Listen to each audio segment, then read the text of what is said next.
Now you have heard of women's rights. Suffrage to me means the right to vote, but I think it's more. It's the whole fight that took all the events and all the tears and struggles for the right to vote for many people, black and white, women, lots of different minorities. That's what suffrage means to me.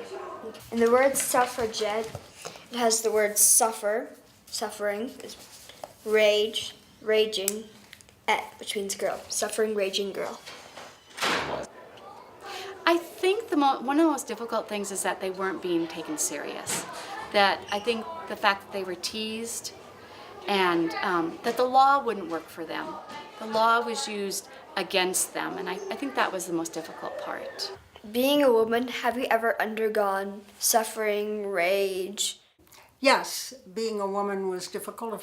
Some years ago, I tried to buy a car from a salesman at a car agency who refused to sell it to me because my husband wasn't there. I said I didn't have one, and he simply refused to sell me the car. So I went across the street and bought one from his competition. Later, I wished that I had gone by to show him that I had bought the car, but I didn't. I was nice about it.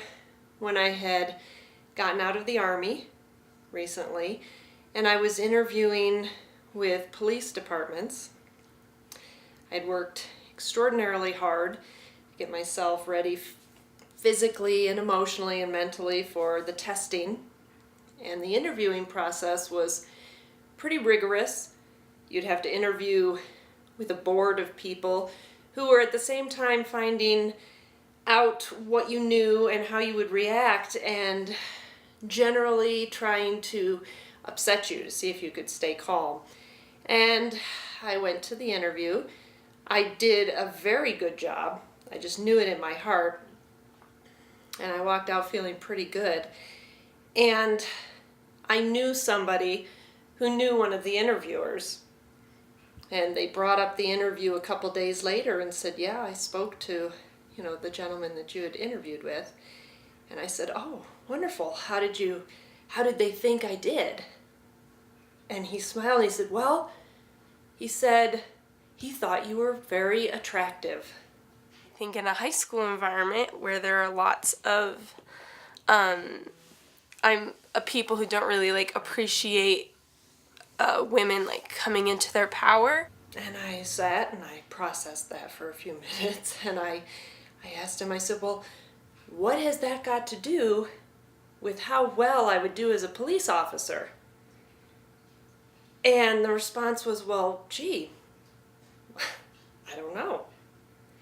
I think what angered me most was that they'd never even considered that might be totally irrelevant to whether I'd be a police officer. I could tell by the look on his face that he thought he was delivering news to me that was going to be fantastic. And it had nothing to do with the job. So. I think that women in many ways have come very far since the suffragette movement. I think that we have the opportunity to be more equal and participate more in jobs and in the community, outside of the home. I also think that there are still some very big issues that remain. I think women still continue to be paid less. They continue to work harder. I think that the expectations are out there that women are going to do a very good job, and I'm very proud of that. I think that we all need to learn, along with our partners, men, to really look hard at our perceptions of each other. I think there is a lot of research that shows that even amongst women themselves, they tend to look up to men more than they respect themselves for equal work. And that is the job for all of you beautiful young people for the future. Now we cool down on the lever, cast our balance.